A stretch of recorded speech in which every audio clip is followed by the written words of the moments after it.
Darshan and gang ನಿಂದ ರೇಣುಕಾ ಸ್ವಾಮಿ ಹತ್ಯೆ ಪ್ರಕರಣಕ್ಕೆ ಸಂಬಂಧಪಟ್ಟಂತೆ 6 ವಾರ ಕಳೆದರೂ ಕೂಡ ದರ್ಶನ್ಗೆ ಇನ್ನೂ ಸರ್ಜರಿ ಮಾಡಿಲ್ಲ. ಇದೇ ಈಗ ಸಾಕಷ್ಟು ಅನುಮಾನಗಳಿಗೆ ಕಾರಣ ಆಗಿರೋದು. ಯಾಕೆ ಮಾಡಿಲ್ಲ ಸರ್ಜರಿ? ಇಮಿಡಿಯೇಟ್ ಆಗಿ ದರ್ಶನ್ಗೆ ಮಧ್ಯಂತರ ಬೇಲ್ ಆಗಲೇಬೇಕು, ಸರ್ಜರಿ ಮಾಡಲಿಲ್ಲ ಅಂತ ಹೇಳಿದ್ರೆ ಸ್ಟ್ರೋಕ್ ಆಗತ್ತೆ, ಹಂಗೆ ಹಿಂಗೆ ಅಂತೆಲ್ಲ ಹೇಳಾಯಿತು. 6 ವಾರ ಕಳೆದರೂ ಕೂಡ ಯಾಕೆ ದರ್ಶನ್ಗೆ ಇನ್ನೂ ಸರ್ಜರಿ ಆಗಿಲ್ಲ? ಕೇವಲ ಫಿಸಿಯೋಥೆರಪಿ, ನಿನ್ನೆಯೂ ಕೂಡ ಆಪರೇಷನ್ ಮಾಡಿಲ್ಲ. ಯಾಕೆ ವಿಳಂಬ ಆಗ್ತಾ ಇದೆ ದರ್ಶನ್ ಸರ್ಜರಿ ಮಾಡೋದಕ್ಕೆ?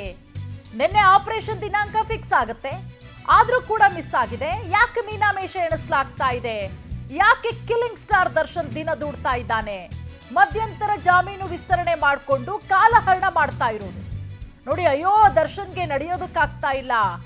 ಆ ಮನೆಯಿಂದ ಕಳಿಸಿರುವಂತಹ ಬ್ಯಾಗ್ ಅನ್ನ ಕೂಡ ಎತ್ಕೊಂಡು ಹೋಗಕ್ಕಾಗ್ತಾ ಇರ್ಲಿಲ್ಲ. ಬಳ್ಳಾರಿ ಜೈಲಲ್ಲಿ ಇರ್ಬೇಕಾದ್ರೆ ವಾರಕ್ಕೆ 2 ಸಲ ಮನೆಯವರು ಬರ್ತಾ ಇದ್ರು, ಬ್ಯಾಗ್ ತುಂಬಾ ಏನೇನೋ ತುಂಬಿಕೊಂಡು. ಅದನ್ನ ಎತ್ಕೊಂಡು ಹೋಗೋದಕ್ಕಾಗ್ತಾ ಇರ್ಲಿಲ್ಲ ದರ್ಶನ್ಗೆ. ಅಲ್ಲಲ್ಲಿ ಇಳಿಸಿ ಪಾಪ ನೋವಿಂದ ಒದಾಡ್ತಿರಂಗ ಆಡ್ತಾ ಇದ್ರು. ಅದರ ಜೊತೆಗೆ ಇಮಿಡಿಯೇಟ್ ಆಗಿ ದರ್ಶನ್ಗೆ ಸರ್ಜರಿ ಆಗಲೇಬೇಕು, ಇಲ್ಲ ಅಂತ ಹೇಳಿದ್ರೆ ಬೇರೆ ಬೇರೆ ರೀತಿ ಸಮಸ್ಯೆಗಳಾಗತ್ತೆ ಅಂತ ಹೇಳಿ 6 ವಾರಗಳ ಕಾಲ ಮಧ್ಯಂತರ ಬೇಲ್ ಕೂಡ ಸಿಗತ್ತೆ. ಡಿಸೆಂಬರ್ 11ಕ್ಕೆ ಅದು ಮುಕ್ತಾಯ. ಮತ್ತೊಂದು ಕಡೆ ಅದು ವಿಸ್ತರಣೆ ಕೂಡ ಆಗಿದೆ. ಮೊನ್ನೆ ಹೈಕೋರ್ಟ್ ಅಲ್ಲಿ ಮಧ್ಯಂತರ ಬೇಲ್ ವಿಸ್ತರಣೆ ಆಗಿದೆ. ಎಷ್ಟು ದಿನ ಅದೆಲ್ಲದ್ರ ಬಗ್ಗೆ ದಿನಾಂಕ ಅಂತೂ ಸದ್ಯಕ್ಕೆ ಪ್ರಕಟ ಆಗಿಲ್ಲ. ನೋಡಿ, ಕೇವಲ ಇಷ್ಟು ದಿನಗಳ ಕಾಲ ದರ್ಶನ್ಗೆ ಹಾಸ್ಪಿಟಲ್ ಅಲ್ಲಿ ಬರೀ ಫಿಸಿಯೋಥೆರಪಿ, ಸರ್ಜರಿ ಮಾಡಿಲ್ಲ. ಮತ್ತೊಂದು ಕಡೆ ನಿನ್ನೆ ಸರ್ಜರಿ ಅಂತ ಹೇಳಲಾಗ್ತಾ ಇತ್ತು. ಯಾಕಿಷ್ಟು ವಿಳಂಬ? ನೋಡಿ, ಸಾಕಷ್ಟು ಅನುಮಾನಗಳು ಈಗ.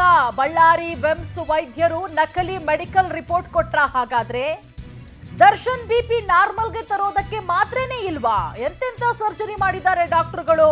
ಇದಕ್ಕಿಂತ ಕ್ರಿಟಿಕಲ್ ಕಂಡೀಷನ್ ಕೇಸ್ಗಳೆಲ್ಲನೂ ಸರ್ಜರಿ ಮಾಡ್ತಾರಪ್ಪ.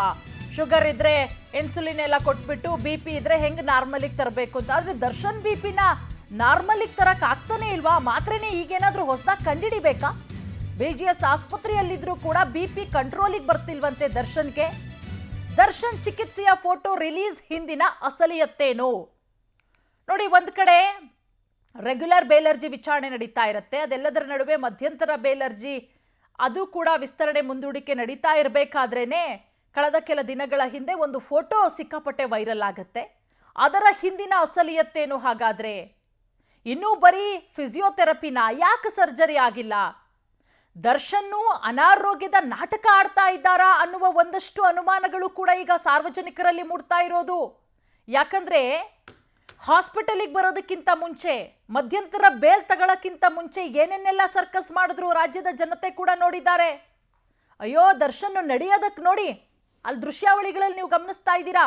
ಇದು ಮಧ್ಯಂತರ ಬೇಲ್ ಸಿಕ್ಕಿ ಮನೇಲಿದ್ದು 1 ದಿನ, ಅದಾದ ಮೇಲೆ ನೆಕ್ಸ್ಟ್ ಡೇ ಹಾಸ್ಪಿಟಲ್ಗೆ ಅಡ್ಮಿಟ್ ಆಗೋದಕ್ಕೆ ಬರ್ತಾ ಇದ್ದಂತಹ ದೃಶ್ಯಾವಳಿಗಳು.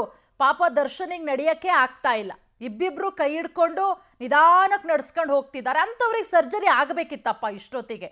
ಇನ್ನೂ ಸರ್ಜರಿ ಆಗಿಲ್ಲ ಅಂದ್ರೆ ಸಾಕಷ್ಟು ಅನುಮಾನಗಳು ದರ್ಶನ್ ಮೇಲೂ ವ್ಯಕ್ತವಾಗತ್ತೆ. ದರ್ಶನಿಗೆ ಸರ್ಜರಿ ಆಗಲೇಬೇಕು ಅಂತ ಹೇಳಿ ರಿಪೋರ್ಟ್ ಕೊಟ್ರಲ್ಲ, ಆ ವೈದ್ಯರ ಮೇಲೂ ಕೂಡ ಅನುಮಾನ ವ್ಯಕ್ತವಾಗೋದ್ರಲ್ಲಿ ಡೌಟೇ ಇಲ್ಲ. ನೋಡಿ, ಪಾಪ ನ್ಯಾಯ ಸಿಗುತ್ತೆ ಅನ್ನುವ ನಿರೀಕ್ಷೆಯಲ್ಲಿದ್ದಾರೆ ರೇಣುಕಾ ಸ್ವಾಮಿ ಕುಟುಂಬಸ್ಥರು. ಮಗನ ಸಾವಿನ ನ್ಯಾಯಕ್ಕಾಗಿ ನೊಂದ ಪೋಷಕರು ಕಾಯ್ತಿದ್ದಾರೆ. ಇವತ್ತು ಸಿಗುತ್ತೆ, ನಾಳೆ ಅವರಿಗೆ ಕಠಿಣ ಶಿಕ್ಷೆಯಾಗತ್ತೆ ಅಂತ ಹೇಳಿ ನ್ಯಾಯಾಂಗ ವ್ಯವಸ್ಥೆಯ ಮೇಲೆ ವಿಶ್ವಾಸವಿದೆ ಅಂತ ಕುಟುಂಬಸ್ಥರು ಹೇಳ್ತಾ ಇದ್ದಾರೆ. ಆದ್ರೆ ಇದುವರೆಗೂ ದರ್ಶನ್ ಸರ್ಜರಿ ಮಾಡಿಸ್ಕೊಳ್ಳದೆ ಕಾಲಹರಣ, ಕಳ್ಳಾಟ. ರೇಣುಕಾ ಸ್ವಾಮಿ ಕೊಲೆ ಆರೋಪಿಗಳಿಗೆ ಹಾಗಾದ್ರೆ ಯಾವಾಗ ಶಿಕ್ಷೆ ಅನ್ನೋದು ಈಗ ಯಕ್ಷ ಪ್ರಶ್ನೆ ಅನ್ನೋ ರೀತಿಯಲ್ಲಿ ಆಗೋಗ್ಬಿಟ್ಟಿದೆ. ಉಳ್ಳವರಿಗೆ ಒಂದು ಕಾನೂನ ಹಾಗಾದ್ರೆ ಅನ್ನುವಂತಹ ಅನುಮಾನಗಳು ಈ ರೀತಿ ಕೇಸಸ್ ನೋಡಿದಾಗ ಸಹಜವಾಗಿಯೇ ಜನರಿಗೆ ಮೂಡೋದು ಬಹಳ ಸ್ಪಷ್ಟ. ಯಾಕಂದ್ರೆ 2 ಚಾರ್ಜ್ ಶೀಟ್ ಅನ್ನ ಸಲ್ಲಿಕೆ ಮಾಡಿದ್ದಾರೆ. ಅನಾರೋಗ್ಯದ ನೆಪವನ್ನ ಒಡ್ಡಿ ಕಾರಣವನ್ನ ಕೊಟ್ಟು ಮಧ್ಯಂತರ ಬೇಲ್ ತಗೊಂಡಾಯ್ತು. ಅದೆಲ್ಲ ಆದ್ರೂ ಕೂಡ ಆದಷ್ಟು ಬೇಗ ಸರ್ಜರಿ ಆಗಿಬಿಡಬೇಕು, ಇಲ್ಲಾಂದ್ರೆ ಪಾರ್ಶ್ವವಾಯು ಅಟ್ಯಾಕ್ ಆಗಿಬಿಡುತ್ತೆ, ಹಂಗೆ ಹಿಂಗೆ ಅಂತ ಎಲ್ಲ ಹೇಳಿ ಮಧ್ಯಂತರ ಬೇಲ್ ತಗೊಂಡು ಬಂದು 6 ವಾರ ಮುಗಿದೋಯ್ತು. 11ನೇ ತಾರೀಕು ಡಿಸೆಂಬರ್ 11 ಅಂದ್ರೆ ನಿನ್ನೆಗೆ ಮುಗಿದೋಗಾಯ್ತು. ಅದು ವಿಸ್ತರಣೆ ಆಗಿದೆ. ಎಷ್ಟು ದಿನ ಏನು ಅನ್ನೋದು ಡೇಟ್ ಗೊತ್ತಾಗಬೇಕಾಗತ್ತೆ. ನೋಡಿ, 6 ವಾರಗಳ ಕಾಲ ಒಬ್ಬ ಪೇಷಂಟಿಗೆ ಸರ್ಜರಿ ಮಾಡಬೇಕಾ? ಈ ರೀತಿ ಇತಿಹಾಸ ಏನಾದರೂ ಇದೆಯಾ ಅನ್ನೋದನ್ನ ನಾವೀಗ ಕೆದಕ್ಕೆ ಒಂದಿಷ್ಟು ನೋಡಬೇಕಾಗತ್ತೆ. ಇದೆಲ್ಲದರ ಬಗ್ಗೆ ಮತ್ತಷ್ಟು ಮಾಹಿತಿ ಕೊಡ್ತಾರೆ ನಮ್ಮ ಪ್ರತಿನಿಧಿ ವೆಂಕಟೇಶ್. ಈಗ ನಮ್ಮ ಜೊತೆಗೆ ಡೆಸ್ಕ್ ಇಂದ ನೇರ ಸಂಪರ್ಕಕ್ಕೆ ಜಾಯ್ನ್ ಆಗಿದ್ದಾರೆ. ವೆಂಕಟೇಶ್, ಈ ದರ್ಶನ್ ಕೇಸ್ ಇದೆಯಲ್ಲ, ಈ ಹಾಸ್ಪಿಟಲ್ಗೆ ದಾಖಲಾಗಿರೋದು ಒಂದಷ್ಟು ಪ್ರಶ್ನೆಗಳಂತೂ ಸಾರ್ವಜನಿಕರನ್ನ ಕಾಡ್ತಾ ಇದೆ. 6 ವಾರ ಬೇಕಾ ವೆಂಕಟೇಶ್ ಒಬ್ಬ ಪೇಷಂಟ್ಗೆ ಸರ್ಜರಿ ಮಾಡೋಕೆ? BP ಕಂಟ್ರೋಲ್ ಮಾಡೋಷ್ಟು ಟೆಕ್ನಿಕಲ್ ಆಗಿ ನಾವು ಮುಂದುವರೆದಿಲ್ವಾ? ನಮ್ಮ ಮೆಡಿಸಿನ್ ಫೀಲ್ಡ್ ಮುಂದುವರೆದಿಲ್ವಾ BP ಕಂಟ್ರೋಲ್ ಮಾಡಕ್ ಆಗ್ದಲೇ ಇರೋಷ್ಟು ವೆಂಕಟೇಶ್? ಪೂರ್ಣಿಮಾ, ನಿಜಕ್ಕೂ ಇಂಥ ಪ್ರಶ್ನೆ ಕಾಡೋದು ಸಹಜವಾಗಿ ಆಗಿರುವಂಥದ್ದು. 6 ವಾರ ಕಳೆದರೂ ಇನ್ನೂ ದರ್ಶನ್ಗೆ ಯಾಕೆ ಸರ್ಜರಿ ಆಗಿಲ್ಲ ಅನ್ನುವಂತಹ ಪ್ರಶ್ನೆ, ಅದನ್ನು ಕೂಡ SPP ಪ್ರಸನ್ನ ಅವರು ನ್ಯಾಯಾಲಯದ ಮುಂದೆ ಇಟ್ಟಿದ್ರು. ಆ ಸಂದರ್ಭದಲ್ಲಿ BP ವೇರಿಯೇಷನ್ ಆಗ್ತಾ ಇದೆ ಅಂತ ಹೇಳಿದ್ರು. ಅದಕ್ಕೆ ₹2.30 ಟ್ಯಾಬ್ಲೆಟ್ ಕೊಟ್ಟರೆ ಸರಿ ಹೋಗುತ್ತೆ, ಅದಕ್ಕೆ ಇಷ್ಟು ಕಾಲಹರಣ ಯಾಕೆ ಅಂತ ಹೇಳಿ ಕೂಡ ಪ್ರತಿವಾದವನ್ನ ಮಂಡಿಸಿದ್ರು. ನಿನ್ನೆಗೆ ಅವರ ಮಧ್ಯಂತರ ಜಾಮೀನು ಅವಧಿ ಕೂಡ ಮುಕ್ತಾಯ ಆಗಿತ್ತು. ಈಗ ರೆಗ್ಯುಲರ್ ಬೇಲ್ ಅರ್ಜಿ ಕೂಡ ಆಗ್ತಾ ಇದೆ. ವಾದ ಪ್ರತಿವಾದ ಎರಡವನ್ನು ಆಲಿಸಿರುವಂತಹ ನ್ಯಾಯಾಧೀಶರು ಈಗ ತೀರ್ಪನ್ನ ಕಾಯ್ದಿರಿಸಿದ್ದಾರೆ. ಒಂದು ಕಡೆ ಈಗ BGS ಆಸ್ಪತ್ರೆ ವೈದ್ಯರು ಹೇಳ್ತಾ ಇರುವಂತದ್ದು, ನಾವು ಶಸ್ತ್ರಚಿಕಿತ್ಸೆಗೆ ಎಲ್ಲವನ್ನು ಸಿದ್ಧತೆಯನ್ನ ಮಾಡ್ಕೊಂಡಿದ್ದೇವೆ, ಅವರ ಪತ್ನಿಯವರು ಓಕೆ ಅಂದ್ರೆ ಕೂಡಲೇ ನಾವು ಆಪರೇಷನ್ ಅನ್ನ ಮಾಡ್ತೀವಿ ಅಂತ ಹೇಳ್ತಾ ಇದ್ದಾರೆ. ಆದ್ರೆ ನಟ ದರ್ಶನ್ ಅವರ ಪತ್ನಿ ವಿಜಯಲಕ್ಷ್ಮಿ ಅವರು ಆಪರೇಷನ್ಗೆ ಹಿಂದೇಟಾಗ್ತಾ ಇದ್ದಾರೆ. ಅಂದ್ರೆ ಒಂದು ವೇಳೆ ಏನಾದ್ರೂ ಆಪರೇಷನ್ ಆಗಿದ್ದೆ ಆದ್ರೆ ಮುಂದಿನ ಏನು ಒಂದು ಜೀವನ ಇತ್ತು ಆ ರೀತಿ ಆಗೋದಕ್ಕೆ ಸಾಧ್ಯ ಆಗಲ್ಲ. ಸಿನಿಮಾಗಳಲ್ಲಿ ನಟನೆ ಮಾಡೋದಕ್ಕಾಗ್ಲಿ, ನಾರ್ಮಲ್ ಆಗಿ ಓಡಾಡೋದಕ್ಕಾಗ್ಲಿ, ವ್ಯಾಯಾಮ ಮಾಡೋದಕ್ಕಾಗ್ಲಿ, ಯಾವುದೇ ರೀತಿಯಾದಂತಹ ಒಂದು ನಾರ್ಮಲ್ ಲೈಫ್ ಅನ್ನ ಲೀಡ್ ಮಾಡೋದಕ್ಕೆ ಕಷ್ಟ ಆಗುತ್ತೆ. ಯಾಕಂದ್ರೆ ಬೆನ್ನು ನೋವಿನ ಒಂದು ಸಮಸ್ಯೆಯಿಂದ ಬಳಲ್ತಾ ಇರುವಂತದ್ದು. ಸ್ಪೈನಲ್ ಕಾರ್ಡ್ ಆಪರೇಷನ್ ಆಗಿದ್ದೆ ಆದ್ರೆ ಒಬ್ಬ ವ್ಯಕ್ತಿ ಸಹಜವಾಗಿಯೇ ಕುಂತಾನೆ, ಆದ್ರೆ ಮತ್ತೆ ನಾರ್ಮಲ್ ಲೈಫ್ ಬರೋದಕ್ಕೆ ಸಾಧ್ಯ ಇಲ್ಲ ಅಂತ ಹೇಳುವಂತ ಒಂದಷ್ಟು ಮಾಹಿತಿಗಳನ್ನು ಕೂಡ ಅವರ ಪತ್ನಿಯನ್ನು ಪಡೆದುಕೊಂಡಿದ್ದಾರೆ. ಹಾಗಾಗಿ ಅವರು ಹಿಂದೇಟ್ ಆಗ್ತಾ ಇದ್ದಾರೆ ಅಂತ ಹೇಳಿ ವೈದ್ಯರು ಹೇಳ್ತಾ ಇದ್ದಾರೆ, ನಾವು ಆಪರೇಷನ್ ಮಾಡೋದಕ್ಕೆ ಸಿದ್ಧ ಅಂತ ಹೇಳಿ. ಆದ್ರೆ ಸಿ.ವಿ. ನಾಗೇಶ್ ಅವರು ವಾದ ಮಾಡುವಂತ ಸಂದರ್ಭದಲ್ಲಿ ತುರ್ತಾಗಿ ಆಪರೇಷನ್ ಅನ್ನು ಮಾಡಲೇಬೇಕು, ಒಂದು ವೇಳೆ ಮಾಡದೇ ಇದ್ರೆ ಅವರಿಗೆ ಪಾರ್ಶ್ವವಾಯು ರೋಗಕ್ಕೆ ತುತ್ತಾಗ್ತಾರೆ, ಹಾಗಾಗಿ ಅವರಿಗೆ ಮಧ್ಯಂತರ ಜಾಮೀನನ್ನು ಕೊಡಬೇಕು ಅಂತ ಹೇಳಿ ಕೂಡ ವಾದವನ್ನ ಮಾಡಿದ್ರು. ಆ ಹಿನ್ನೆಲೆಯಲ್ಲಿ ನ್ಯಾಯಾಲಯವು ಕೂಡ ಪುರಸ್ಕಾರ ಕೊಟ್ಟಿತ್ತು. ಆದ್ರೆ ಇಲ್ಲಿವರೆಗೂ ಕೂಡ ಯಾಕೆ ಆಪರೇಷನ್ ಮಾಡಲಿಲ್ಲ, ಮುಂದೆ ಏನು ಅವರ ಒಂದು ಪ್ಲಾನ್ ಅನ್ನೋದು ಕೂಡ ಈಗ ಪ್ರಶ್ನೆಯಾಗಿ ಇರುವಂತದ್ದು. ಒಂದು ಕಡೆ ಈಗ BGS ಆಸ್ಪತ್ರೆ ಇದ್ರೆ ನಾವು ಓಕೆ ಅಂತ ಇದೀವಿ, ಆದ್ರೆ ಅವರು ಪತ್ನಿಯವರು ಅದಕ್ಕೆ ಗ್ರೀನ್ ಸಿಗ್ನಲ್ ಕೊಟ್ಟಿಲ್ಲ ಅಂತ ಹೇಳ್ತಾ ಇದ್ದಾರೆ. ಆದ್ರೆ ನ್ಯಾಯಾಲಯಕ್ಕೆ ರಿಪೋರ್ಟ್ ಅನ್ನ ಕೊಡಬೇಕು, ಆಪರೇಷನ್ ಅನ್ನ 6 ವಾರ ಒಳಗಡೆ ಮಾಡಿ ರಿಪೋರ್ಟ್ ಅನ್ನ ಕೊಡಬೇಕು ಅಂತ ಹೇಳಿ. ಆದ್ರೆ ಯಾವ ರಿಪೋರ್ಟ್ ಅನ್ನ ಈಗ ಸಬ್ಮಿಟ್ ಮಾಡ್ತಾರೆ? ನ್ಯಾಯಾಂಗದ ವ್ಯವಸ್ಥೆಯ ಮೇಲೆ ನಮಗೆ ನಂಬಿಕೆ ಇದೆ ಅಂತ ಹೇಳಿ ಒಂದು ಕಡೆ ರೇಣುಕಾಸ್ವಾಮಿ ಕುಟುಂಬಸ್ಥರು ಕೂಡ ವಿಶ್ವಾಸವನ್ನ ಇಟ್ಕೊಂಡಿದ್ದಾರೆ.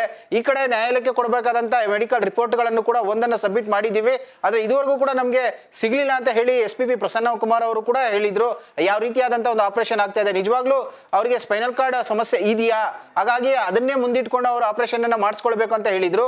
ಹಾಗಾದ್ರೆ ನಿಜವಾಗ್ಲೂ ಬಳ್ಳಾರಿ ಆಸ್ಪತ್ರೆ ವೈದ್ಯರು ಕೊಟ್ಟಂತ ಏನು ಸರ್ಟಿಫಿಕೇಟ್ಗಳಿದೆ ಅದು ನಿಜಾನಾ ಅಥವಾ ಸುಳ್ಳ ಅನ್ನುವಂತ ಪ್ರಶ್ನೆಗಳು ಕೂಡ ಮೂಡ್ತಾ ಇರುವಂತದ್ದು. ಒಂದ್ ವೇಳೆ ಏನಾದ್ರೂ ಈಗ BGS ಆಸ್ಪತ್ರೆ ವೈದ್ಯರು ಆಪರೇಷನ್ ಮಾಡಿಲ್ಲ ಅಂತ ಆದ್ರೆ ನ್ಯಾಯಾಂಗ ವ್ಯವಸ್ಥೆ ಹಾಗೆ ಹೋಲ್ಡ್ ಅಲ್ಲಿರಿ. ಈ ವಿಚಾರಕ್ಕೆ ಸಂಬಂಧಪಟ್ಟಂತೆ ಮತ್ತೊಂದು ಬ್ರೇಕಿಂಗ್ ಅಪ್ಡೇಟ್ ಬರ್ತಾ ಇದೆ. ಕೊಲೆ ಕೇಸಲ್ಲಿ ಬೇರೆ ಆರೋಪಿಗಳಿಗಿಲ್ವಾ ಜಾಮೀನು? ನೋಡಿ, ದರ್ಶನ್ ರೀತಿ ಸಾಕಷ್ಟು ಆರೋಪಿಗಳಿದ್ದಾರೆ. ಪರಪ್ಪನ ಅಗ್ರಹಾರ ಜೈಲಲ್ಲಿ ನೂರಾರು ಆರೋಪಿಗಳಿದ್ದಾರೆ ಕೊಲೆ ಕೇಸ್ಗೆ ಸಂಬಂಧಪಟ್ಟಂತೆ, ಬೇರೆ ಬೇರೆ ಕೇಸ್ಗೆ ಸಂಬಂಧಪಟ್ಟಂತೆ. ಆದರೆ ವಿಕ್ಟೋರಿಯಾ ಆಸ್ಪತ್ರೆಯಲ್ಲಿ ಚಿಕಿತ್ಸೆ ಪಡ್ಕೊಳ್ತಿದ್ದಾರೆ ಅವರೆಲ್ಲರೂ ಕೂಡ. ಅವರಿಗಿಲ್ಲದ ಜಾಮೀನು ದರ್ಶನ್ಗೆ ಯಾಕೆ ಹಾಗಾದ್ರೆ ಅನ್ನುವಂತಹ ಪ್ರಶ್ನೆ. ಕೋರ್ಟ್ ನೀಡಿದಂತಹ ಜಾಮೀನನ್ನ ಮಿಸ್ಯೂಸ್ ಮಾಡಲಾಗ್ತಾ ಇದೆಯಾ ಹಾಗಾದ್ರೆ? ಇದು ಮಧ್ಯಂತರ ಜಾಮೀನು ವಿಸ್ತರಣೆಗಾಗಿ ಮಾಡಿದಂತಹ ಮಾಸ್ಟರ್ ಪ್ಲಾನಾ? ಕೊಲೆ ಕೇಸ್ನಲ್ಲಿ ಬೇರೆ ಆರೋಪಿಗಳಿಗೆ ಜಾಮೀನಿಲ್ಲ, ಜಾಮೀನು ಕೊಟ್ಟಿಲ್ಲ, ಹಾಸ್ಪಿಟಲ್ಗೆ ಅಡ್ಮಿಟ್ ಮಾಡಿ ಚಿಕಿತ್ಸೆ ಕೊಡಿಸಲಾಗ್ತಾ ಇದೆ. ಸಾಕಷ್ಟು ಜನ ಆರೋಪಿಗಳು ಇವತ್ತು ಕೂಡ ವಿಕ್ಟೋರಿಯಾ ಹಾಸ್ಪಿಟಲ್ ಅಲ್ಲಿ ಟ್ರೀಟ್ಮೆಂಟ್ ಪಡ್ಕೊಳ್ತಿದ್ದಾರೆ.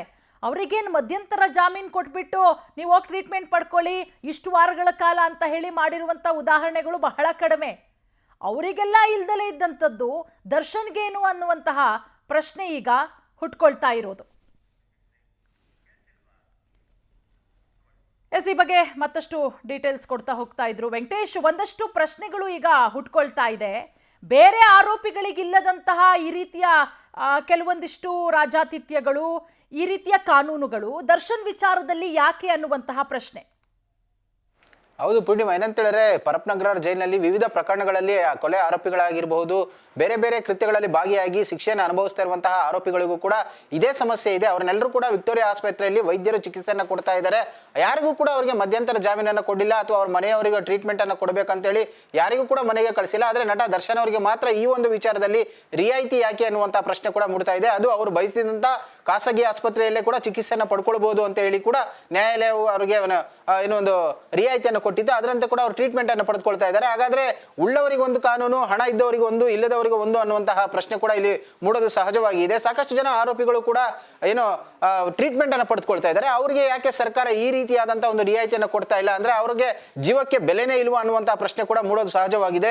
ವಿಕ್ಟೋರಿಯಾ ಆಸ್ಪತ್ರೆಯಲ್ಲಿ ಹೋದಂತಹ ಸಂದರ್ಭದಲ್ಲಿ ಕೂಡ ಸಾಕಷ್ಟು ಜನ ಆರೋಪಿಗಳು ಇದೇ ರೀತಿಯಾದಂತಹ ಟ್ರೀಟ್ಮೆಂಟ್ ಅನ್ನು ತೆಗೆದುಕೊಳ್ತಾ ಇದ್ದಾರೆ. ಅಲ್ಲಿ ಪೊಲೀಸರು ಕೂಡ ಸುಪರ್ದಿಗೆ ಇದೆ, ಎಲ್ಲೂ ಕೂಡ ಹೊರಗಡೆ ಹೋಗಂಗಿಲ್ಲ. ಅವರ ಸಂಬಂಧಿಕರಾಗಿರ್ಲಿ ಮತ್ತೊಬ್ಬರಾಗಿರ್ಲಿ ಯಾರಿಗೂ ಕೂಡ ಅವರಿಗೆ ಭೇಟಿಗೆ ಕೂಡ ಅವಕಾಶವಿಲ್ಲ. ಏನು ಒಂದು ಪರಪ್ನಗರ ಜೈಲಿನಲ್ಲಿ ಯಾವ ರೀತಿ ಇರ್ತಾರೋ ಅದೇ ರೀತಿಯಾಗಿ ಇಲ್ಲಿ ಇರಬೇಕು, ಆದ್ರೆ ಆಸ್ಪತ್ರೆ ಮಾತ್ರ ಆಗಿರುತ್ತೆ. ಇಲ್ಲಿ ಚಿಕಿತ್ಸೆನ ಪಡಿತಾ ಇದ್ದಾರೆ, ಯಾರೊಬ್ಬರಿಗೂ ಕೂಡ ಅವಕಾಶ ಇಲ್ಲ.